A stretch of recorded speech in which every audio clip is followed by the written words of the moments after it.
what's going on? I am Gregg Sussman, and welcome to the 2020 mock draft for fantasy baseball. And joining me to give us his top 6 picks in the draft is my good buddy making his return to the Hurry Up. It's Frank Stanfield. Hey, Frank. Hey, what's going on, Greg? Excited to be here. Fantasy baseball draft season is upon us. Greg, we're reunited, and it feels so good. I wish we could do more shows together, man. Me too, buddy. Me too. Hopefully in due time. Let's begin with our top 6, or your top 6. We begin at number 1 for the first time in seemingly a decade. It is not Mike Trout. It's a man that you drafted last year. Ronald Acuna, your number 1 overall pick. How come? I know you're thinking, Frank, are you crazy? We've tried this before. We tried to take Mookie Betts over Mike Trout. We tried to take Jose Altuve a couple of years ago over Mike Trout. It hasn't worked out. This time, I think it's going to be different. Ronald Acuna is just a different beast. And if you play in a roto league, a 5x5 league, or a categories league, the stolen bases that Ronald Acuna is going to give you are just much more valuable than Mike Trout. Trout's speed has been trending down. Ronald Acuna last year, at the age of 21, went 41 home runs and 37 stolen bases, is already on record saying he's trying to go 50-50 this upcoming season in 2020. I don't know if that's going to happen. Maybe we can get 40-40 out of him, which would be insane. But this is the type of upside that Ronald Acuna has. He was 3rd in baseball last season with 127 runs scored. He improved his line drive rate. He's improving seemingly as a hitter every single year. And you look at his first 2 seasons, he's had a 280-plus batting average in each of those. He is a slight tick down in strikeout percentage away from being a 300 hitter. That's the one advantage that a Mike Trout or a Yelich is going to have over Acuna, is that they're going to hit for better batting average because Acuna strikes out a little bit more than those guys. If he lowers the strikeout rate a little bit, his quality of contact is among the best in the league, then we can see him approach or even exceed a 300 batting average with 35-plus home runs, 35 stolen bases in a ridiculous lineup that features Freddie Freeman, Ozzie Albies, and Marcell Ozuna. I understand Mike Trout is or was the king. Ronald Acuna this upcoming season is my first overall pick. Ronald Acuna gets in there. His blend of power and speed, well, it's simply not matched at this point. And still just so young, hitting in a good lineup with the Atlanta Braves. Acuna, our number 1 pick this season. But who's number 2, Frank? Well, we go back to the well. It's Mike Trout. Trout over Christian Yelich. How come? I just think Trout has done it for longer, obviously, than Christian Yelich. And on a per-game basis, Mike Trout is still the best player in baseball. There's no doubt about that. The only knock on him is that he does miss time. He has averaged 32 missed games per season over the last 3 years. That's why I do drop him down to this number 2 spot behind Ronald Acuna.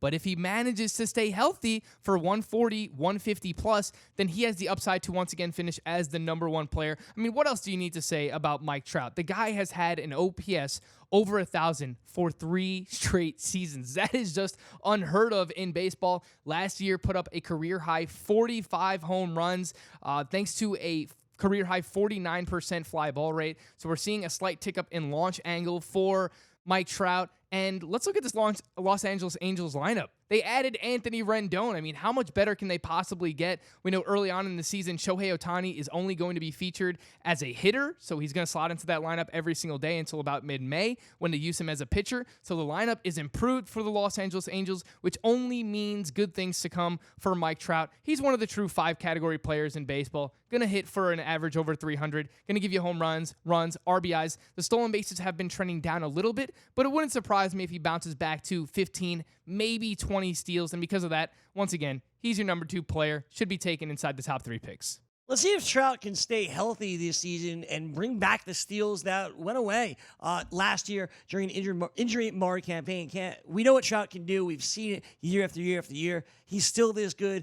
He's one of the best players, the best player, I should say, in the game overall, but the second best fantasy player this season.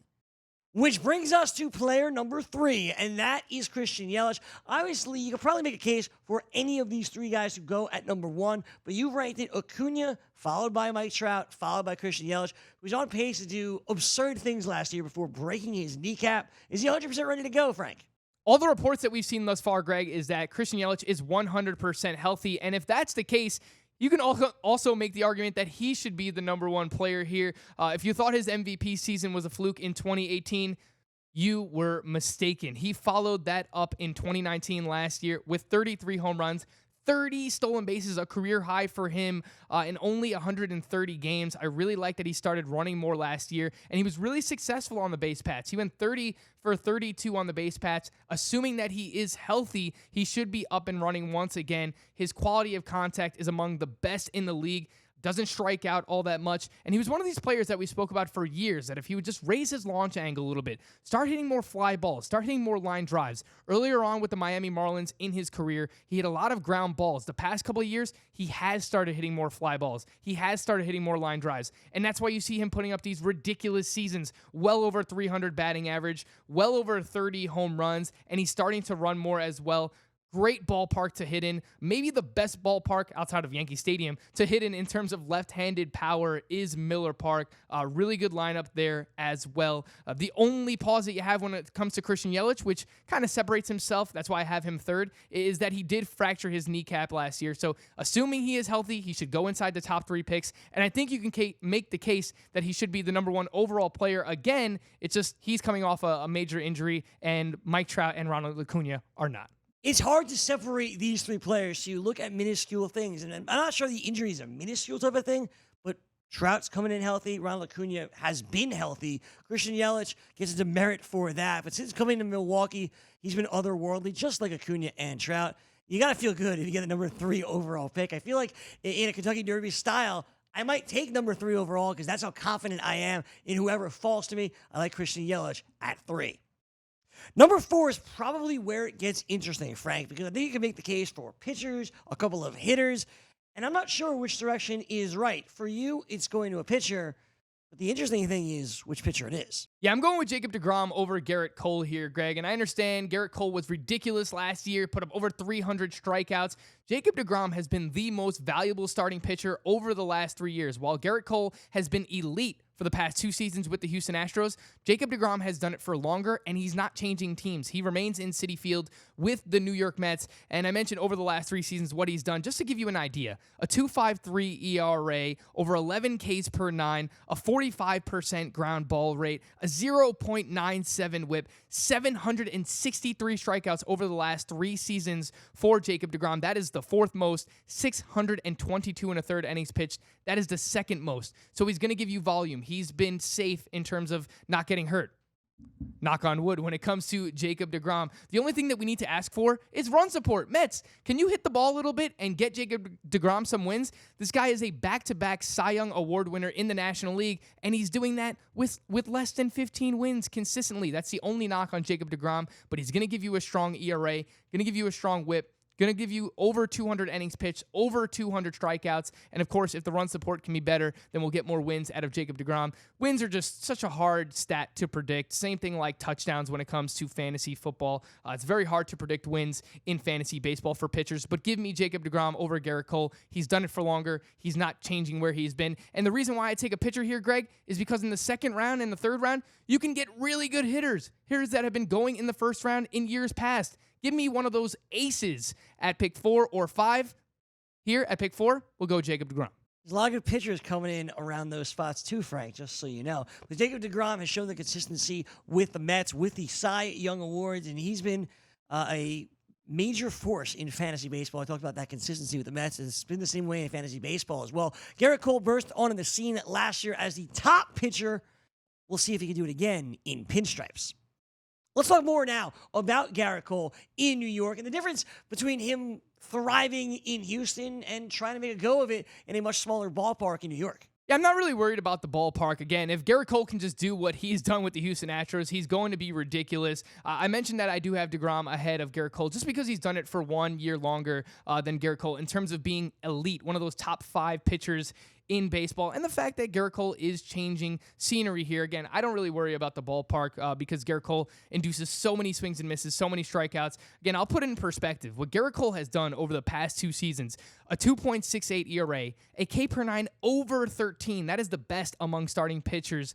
A 38% ground ball rate, K minus walk percentage, 30%. That is second best in baseball during that span. A 0.96 whip. Whatever you want out of Gerrit Cole, he's going to do it. 602 strikeouts over the past 2 seasons. That is the most in baseball. I mentioned over 300 strikeouts last year. He led baseball in strikeouts. Swinging strike rate, nearly 17%. That led all qualified starting pitchers. And if you play in a quality start league, he had 26 quality starts. That was tied for the most in baseball last year. We know that he's filthy. He's got all the stuff in the world. The only difference for me between him and DeGrom, again, is that he is changing scenery. But outside of that, I still think he's one of the best pitchers in baseball. And you can get hitters that are really good in that second round range, Greg. I know you can get some pitchers there and you can make the argument for them, but I think Gerrit Cole is just so safe. You can get a hitter in the second round like a JD Martinez, like a Bryce Harper, guys that we've seen do it before that frankly in most years would be going in the first round. You could pair one of those hitters with a Gerrit Cole or Jacob DeGrom. Give me that every single day of the week. That is why Gerrit Cole should be the 5th player off the board, Greg. All right, Gerrit Cole, your number 5 player overall, and there's a clear distance between DeGrom and Cole and everybody else, Justin Verlander, Max Scherzer included. Getting him here at number 5 puts you in a really nice position going forward in your drafts. Frankie likes DeGrom, then Cole. And finally, we get to your 6th player off the board. It's one we disagree with. I'm going with Mookie Betts. You've decided to go incorrectly with his teammate, Cody Bellinger. Why are you being so silly? Well, Greg, maybe I should just throw this segment back to you, and you could tell us why Mookie Betts should be the 6th player off the board. Is that how you want to do this? Our fans can just watch the Fantasy BFFs on a daily basis, and they can see that. Oh, right. Well, I'll just go with Cody Bellinger here with the 6th overall pick. You can make the argument for Mookie Betts, but he is changing leagues and coming over to a new team. A very good team, by the way, in the Los Angeles Dodgers, so I get that. And we're splitting hairs between Cody Bellinger and Mookie Betts. I like both of these players a lot, and they are both 2 of the top 5 most contributing players across the board in terms of 5 category players. Someone who can give you batting average, home runs, RBIs, and stolen bases as well. Last year, Cody Bellinger was ridiculous, and that's why he won the MVP. 305 batting average, 47 home runs, also chipped in 15 stolen bases. If you look at this guy's StatCast page over at Baseball Savant, it is a sea of red, and that's a good thing. I mean, he makes the best quality of contact in all of baseball. He hits the ball extremely hard. He lifts the ball, which is going to obviously result in a ton of home runs. Look at the lineup. It might be the deepest lineup in all of baseball. Again, Mookie Betts leading off for this team. Max Muncy, Jock Peterson, Cody Bellinger. I haven't even mentioned Corey Seager, who was once regarded as one of the top prospects in all of baseball. I think you can make the argument for either one of Mookie Betts or Cody Bellinger. Cody Bellinger is not changing teams. I feel a little bit more safe with him. I'm going to take Cody Bellinger. He also has a multi-position eligibility. Could play first base, could play outfield, so that'll help you in a roto league where you need 5 outfielders as well. Cody Bellinger over Mookie Betts for me, Greg. I'm taking him 6th overall.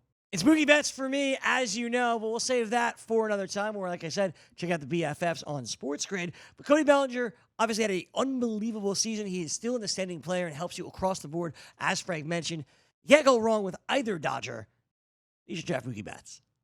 That's going to do it for us here on the FanDuel Hurry Up. Frank, I appreciate you hanging out, and good luck this season. Good luck to you as well, Greg. I know that we have a few teams that we'll be sharing together. We'll be drafting and auctioning together, so that will be a lot of fun. Good luck to everybody else out there. If you have a question regarding the back end of the first round or anything else related fantasy baseball-wise, hit me up on Twitter at roto_Frank. Gotta advertise yourself. That's what you do. I want to thank everybody for watching. Good luck in your drafts. We'll have more MLB content all month long. Have a fantastic weekend, and we'll see you next time right here on the FanDuel Hurry Up.